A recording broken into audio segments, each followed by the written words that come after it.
Hello and welcome, this is Rooflemonger, and in this edition of Let's Learn Dragon Ball FighterZ, we're going to be talking about a pretty simple concept, honestly, and that's just simply overheads being blocked. The universal command overhead, that's forward and medium, and as a lot of you know, and in case you just don't know, when you do a universal command overhead and it's blocked, you're both exactly neutral on block, meaning it's neither person's turn. It's either both your turn if you want to look at it that way, or it's neither of your turn. But you both, yourself and the foe, recover on the exact same frame of animation, so it's completely neutral on block. So if we do jab at the same time, as you can see there, easy peasy, clear as day, you know, both of our jabs connect.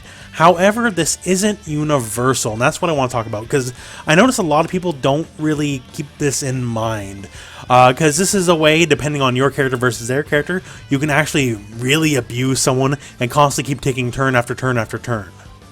So one more time, just to belabor the point, here's forward medium, block, hey, we both jab, just fine. Now let's tag in someone like Android 16. Android 16, let's try the same scenario. Huh, what happened there? It says counter hit. It says counter hit. It says counter hit. So what's happening here is just simply this. Android 16 has a slow jab. So even though we both recover at the exact same moment, because hit has a faster jab than Android 16, it just simply means it's, even though it's technically neutral, it is not neutral at all. In this scenario here, since I have a 6-frame jab and Android 16 has a 7-frame jab, that means it is my turn forever. He is going to be backpedaling. It is my turn. It is not his turn. That is his fastest button, and his fastest button can't beat me. He either has to not press any buttons or immediately go for like a level 3 or something like that.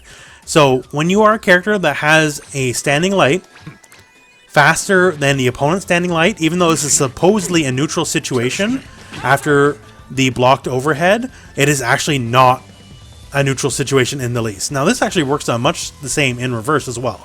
So say I'm Android 16, right? And I'm going to attack hit here with my overhead. It's much the same deal here. It is now, even though we're technically neutral, I have actually just lost my turn.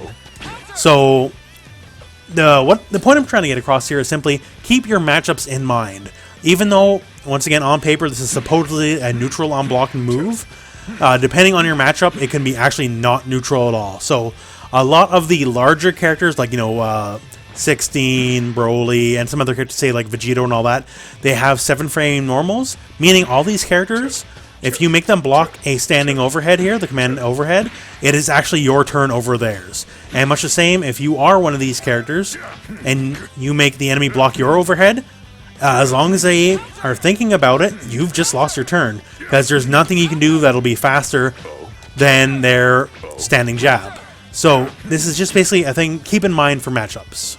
So once again, this is a very simple concept, but it's one I see people ignore a lot. That just simply based on your matchup, you can really abuse the fact that the command overhead can be a tool that now makes it your turn every time you hit it, or conversely, if you know the matchup, a tool that you can basically steal turns back from the enemy if you block their command overhead. Now, of course, you know, assists and all that kind of stuff also comes in play, sure. But it's just something to keep in mind. And if you don't know your frame data, I'll provide a link in the pinned comment to the Dustloop wiki, which has the bulk of the frame data up. So if you want to see who's jab startup and what, you know, startups and all that kind of stuff. But yeah, that's it for this video. So it's just something real handy to keep in mind. Just know your matchups, because matchups do matter. Anyways, that's it for this video. So thank you very much for watching. I hope this video has found you well. Go out and play some Dragon Ball.